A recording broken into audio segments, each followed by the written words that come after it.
ಹನುಮಾನಲೇನ್ ಶಾಲೆಯಲ್ಲಿ 9ನೇ ಸಂಭ್ರಮ ಶನಿವಾರ ಚಟುವಟಿಕೆಯ ಕಾರ್ಯಕ್ರಮ ಯಶಸ್ವಿ.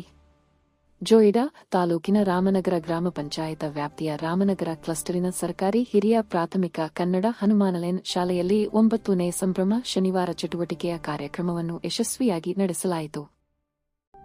ಸಾರ್ವಜನಿಕ ಶಿಕ್ಷಣ ಇಲಾಖೆಯ ನಿಯಮಾನುಸಾರ ಪ್ರತಿ ತಿಂಗಳಿನ 3ನೇ ಶನಿವಾರದಂದು ಶಾಲೆಗಳಲ್ಲಿ ಸಂಭ್ರಮ ಶನಿವಾರ ಚಟುವಟಿಕೆಯ ಕಾರ್ಯಕ್ರಮ ಆಯೋಜಿಸುವುದರ ಭಾಗವಾಗಿ ರಾಮನಗರ ಕ್ಲಸ್ಟರಿನ ಸಮೂಹ ಸಂಪನ್ಮೂಲ ವ್ಯಕ್ತಿಗಳು ಹನುಮಾನಲೇನ್ ಶಾಲೆಯ ಪ್ರಭಾರ ಮುಖ್ಯ ಶಿಕ್ಷಕರಾದ ಬಿಎಚ್ ಭಾಗವಾನರವರ ಮಾರ್ಗದರ್ಶನದಲ್ಲಿ ಸಹ ಶಿಕ್ಷಕರಾದ ಮಂಜುನಾಥ ಕೊಟಬಾಗಿಯವರ ಸಹಕಾರದಲ್ಲಿ ಸಂಭ್ರಮ ಶನಿವಾರ ಕಾರ್ಯಕ್ರಮದ ಚಟುವಟಿಕೆಯ ಭಾಗವಾಗಿ 6ನೇ ತರಗತಿಯ ವಿದ್ಯಾರ್ಥಿಗಳಿಗೆ ಮೊದಲನೆಯ ಅವಧಿ ಅರಿವು, ಇದರಲ್ಲಿ ಶಾಲೆಯ ಆಟದ ಮೈದಾನ ಸುರಕ್ಷಿತವೇ ಎಂಬ ವಿಷಯದ ಚಟುವಟಿಕೆಯ ಬಗ್ಗೆ ಚರ್ಚಿಸಿ ಆಟದ ಮೈದಾನದಲ್ಲಿ ಸಂಭವಿಸಬಹುದಾದ ಅನಾಹುತಗಳು ಹಾಗೂ ಮುನ್ನೆಚ್ಚರಿಕೆಯ ಕ್ರಮಗಳ ಬಗ್ಗೆ ಮಕ್ಕಳೊಂದಿಗೆ ಚರ್ಚಿಸಲಾಯಿತು.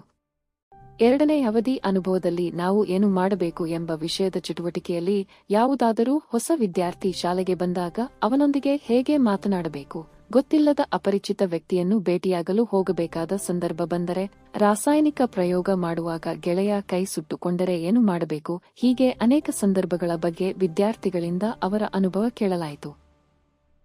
ಕೊನೆಯ ಅವಧಿ ಅವಲೋಕನದಲ್ಲಿ ಸುರಕ್ಷಿತ ಹಾಗೂ ಅಸುರಕ್ಷಿತ ವಿಷಯದಲ್ಲಿ ಈಜು ಕೊಳದ ಸನ್ನಿವೇಶ ಹಾಗೂ ಆಟದ ಮೈದಾನದ ಸನ್ನಿವೇಶ ಕುರಿತಾದ ಅಪಘಾತಗಳ ಸಂದರ್ಭದಲ್ಲಿ ರಕ್ಷಣೆ ಮತ್ತು ಭದ್ರತೆಯ ಕುರಿತಾದ ವಿಷಯಗಳ ಬಗ್ಗೆ ಚರ್ಚೆ, ನಂತರ ಅವುಗಳನ್ನು ಚಿತ್ರಗಳ ಮೂಲಕ ಬಿಡಿಸಿ ಮಕ್ಕಳಿಂದ ಅದರ ವಿವರವಾದ ಮಾಹಿತಿಯನ್ನು ಪ್ರದರ್ಶಿಸುವ ಕಾರ್ಯಕ್ರಮ ನಡೆಯಿತು. ಈ ಸಂದರ್ಭದಲ್ಲಿ ಶಿಕ್ಷಕ ವೃಂದದವರು ವಿವಿಧ ರೀತಿಯ ಹಿಂಸೆಗಳು, ಅಪರಾಧಗಳು ಹಾಗೂ ಅಪಘಾತದ ಸಂದರ್ಭದಲ್ಲಿನ ರಕ್ಷಣೆ, ಭದ್ರತೆಯ ಬಗೆಗಿನ ವಿವರವಾದ ಮಾಹಿತಿಯನ್ನು ನೀಡಿದರು. ಶಾಲೆಯ ಸಹ ಶಿಕ್ಷಕಿಯರಾದ ನಾಗರತ್ನ ಮೊಗೇರ, ಅನಿಸ್ ಫಾತಿಮಾ, ಸುನಿತಾ ಆರ್, ಸಂಜನಾ ಮಿರಾಶಿ ಮಕ್ಕಳಿಗೆ ಮಾರ್ಗದರ್ಶನ, ಸಹಕಾರ ನೀಡಿದರು.